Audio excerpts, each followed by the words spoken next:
আজকের যে green juice বানাবো সেটা একটু শেয়ার করি। এখানে আছে কারি পাতা, নিয়েছি 2টা লাউ পাতা, আর হচ্ছে আপেল, শসা, বিটরুট, লেবু একসাথে দিয়ে সব এখন শরবত বানাবো। কারি পাতা খুবই ভালো, চুলের জন্য খুবই উপকারী। আর একটা প্রাকৃতিক লাউ পাতা যেহেতু পেয়েছি সেটা দিয়ে শরবত করে ফেলবো। এবার এগুলো সেকে নেব।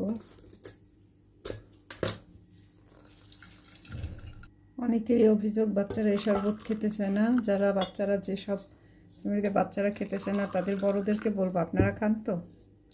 বড়রা যদি প্রতিদিন খায় বাচ্চারা একদিন হলেও খাবে, অবশ্যই খাবে। প্রতিদিন ওদেরকে দেখায় দেখায় খান, প্রতিদিন এর গুণগান করেন, একটু হলেও খাবে, অল্প হলেও খাবে।